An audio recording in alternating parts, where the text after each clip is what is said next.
Nearly 20 years ago, meaning was instilled in the child. Her mind and manner were highly regarded, and she never fit neatly into the dominant society. Now I am ill-fated with unlearning her insecurities. Purpose was to impress and to please. Its lingering habitation in my mind is something I am desperate to evict. Though once among the turmoil there were successes, all that remains is shame. I no longer impress, I no longer please. I found myself amid emotional outbursts. Paranoia, hopelessness, and self-pity inhibit rational thought. I cower like a kindergartner. I fidget and quiver like a nervous speaker. I feel my innermost demons wring out any self-worth from my body like soaked laundry. In these moments, I feel meaningless. My existence is meaningless. With no regard for my own self-perception, I place all my worth in the minds of others. I convince myself every shortcoming negates the worth they award me. And without their worth, what am I? My existence is meaningless. So then I conclude, I am inadequate and doomed to bask in shame and despair until the end. My mind explores ideas of removing myself from the pain of it all by ridding myself of existence. Though all I can do is brush past the consideration before my mind flickers elsewhere. Critical thought reawakens. If I am so meaningless and pointless that I might as well die, why couldn't I just, live instead? I was gonna die, I was gonna disappear into oblivion. Might as well just stick around, because if I was just gonna do nothing anyways, I could just stay here and do nothing. And it would be a lot less scary. There's nothing less you can do than die. It almost seems obvious.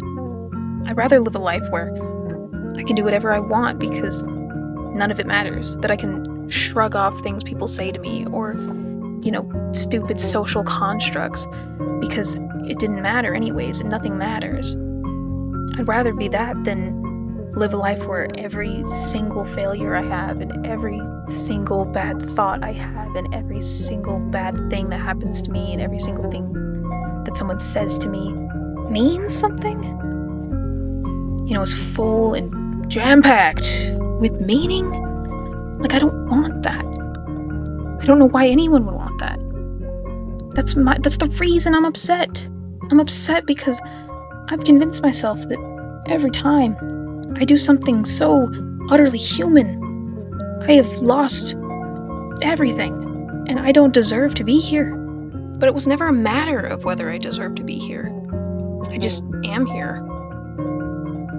Why did we ever try to decide whether or not you deserve to be here? Nothing matters. Like, it makes suicide seem so trivial. Because what does it achieve? I'm nothing already. It seems that I accomplished existing by having no meaning at all. I never needed it at all. And if meaning isn't necessary for my being, why would I give it any mind? A life devoid of appeal is still able to be of interest. In the same way, a piece of art devoid of beauty still has something to offer. I idolize the useless, the foolish and the absurd. I make role models out of the random, the insignificant, and the empty. They are flamboyant with their meaninglessness. They're unashamed when they lack purpose. And not because they are proud, but because in a meaningless existence, it is equally as meaningless to feel bad about your meaninglessness. Life is a liminal space between what was and what will be. And all is driven by entropy. All is random, all is fleeting, all is meaningless. You are meaningless, and the world is meaningless. And to that I say, so what? You've come to that conclusion, yet you are still here. The world is still here, and it always was. Never for a reason, it just is. You just are. We were born out of vanity. So why would we ever expect any different? Why do we mourn a meaningful existence that never was and never will be? The only truth we have is that things just are. This realization is powerful enough to make my anxieties almost hesitate in bothering me further.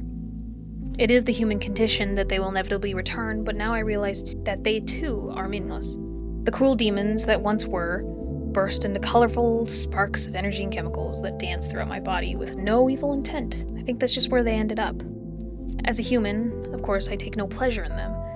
Their pain still breaks my skin and cuts deep, but now they are transparent. I see that they are fleeting, passing chemicals that always were going to be. I can simply choose not to credit them. In this worldview, my senses are my worthiest assets. It is paradoxical that something could have worth in a meaningless existence, but I only claim this worth to be my own. All I have is experience, and my experience is delivered to me through my senses. Senses that not every piece of the universe is capable of. I see things that only I can see. I feel things that only I can feel. I think things that only I can think. I find so much beauty in the utterly mundane, because the fact that I get to witness it is an exceptional feat for the universe. Through me, it is able to observe itself and make its own meaning despite never knowing more than what is limited to its human form. How fascinating everything becomes. I wonder if anybody's ever noticed me taking these photos. I find abandoned places and I am ecstatic about them. I avoid subjects and prefer emptiness, for I'm alone in witnessing them, or alone in paying them mind. Like me, they are meaningless and useless, yet they still exist. Not because they want to, but because what else would they do? A paradox resurfaces because by finding them inspirational for their lack of meaning, I unintentionally give them meaning. I appreciate them most when they provide me nothing because I'm still able to observe so much from just the absence of human acknowledgement. Why can't I afford myself the same grace?